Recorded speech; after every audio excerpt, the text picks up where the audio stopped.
आज की हिंदी शिक्षण में आपका स्वागत है। आज के शिक्षण के अंतर्गत हम क्रिया विशेषण का जो बिंदु हमारा चल रहा था उसमें हमने क्रिया विशेषण की परिभाषा के बाद क्रिया विशेषण के 3 कार्य पढ़े, जिसमें था क्रिया की विशेषता बताना, संपादित होने का ढंग या तरीका बताना और क्रिया के होने की निश्चितता या अनिश्चितता बताना।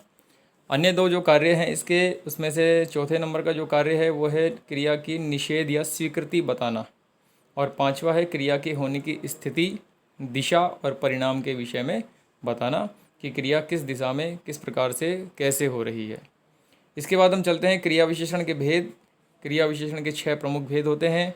इसमें से पहला है कालवाचक क्रिया विशेषण, दूसरा स्थानवाचक क्रिया विशेषण, तीसरा परिमाणवाचक क्रिया विशेषण, चौथा स्वीकारवाचक क्रिया विशेषण, 5वां निषेधवाचक क्रिया विशेषण और छठा है रीतिवाचक क्रिया विशेषण। इन क्रिया विशेषण के जो नाम हमारे पास हैं, इन नामों में हम इनकी परिभाषाओं को इनके नाम से ही तैयार कर सकते हैं। जैसे पहला हमारा भेद है कालवाचक क्रिया विशेषण, यानी काल के आधार पर, काल यानी समय के आधार पर क्रिया की विशेषता बताना। दूसरा स्थानवाचक, क्रिया के होने का स्थान बताना। परिमाणवाचक, क्रिया के होने की मात्रा बताना। स्वीकारवाचक, क्रिया के होने की स्वीकृति बताना। निषेधवाचक, क्रिया के होने की मनाही या रोक और रीतिवाचक में क्रिया के होने का तरीका बताना। तो इस तरह से हम इनके नाम से भी इनकी परिभाषाओं को याद कर सकते हैं।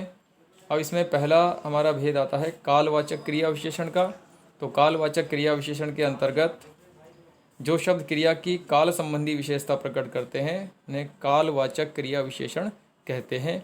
जैसे वह आज आएगा, मैं प्रतिदिन दूध पीता हूँ, यानी समय की जानकारी होना। कालवाचक क्रिया विशेषण के भेद के अंतर्गत ही इसके 3 उपभेद होते हैं, जिसमें पहला समयवाचक, यानी क्रिया के होने का समय जिसमें पता चले कि आज होगी क्रिया या कल होगी। अवधिवाचक, क्रिया के होने की अवधि यानी क्रिया किस दौरान घटित हो रही है, जैसे दिन में हो रही है, रात में हो रही है, हमेशा होती है या लगातार हो रही है, इस तरह से। और तीसरे नंबर पर आता है बारंबारता वाचक, यानी क्रिया के होने की पुनरावृत्ति, क्रिया कितनी बार हो रही है, तो बारंबारता का अर्थ होता है पुनरावृत्ति। तो इस तरह से ये पहला भेद हमने कालवाचक क्रिया विशेषण का पढ़ा। आगामी कक्षाओं में हम जो हमारे 5 अन्य भेद हैं, इन सभी भेदों को विस्तारपूर्वक समझेंगे। जय हिंद, जय भारत।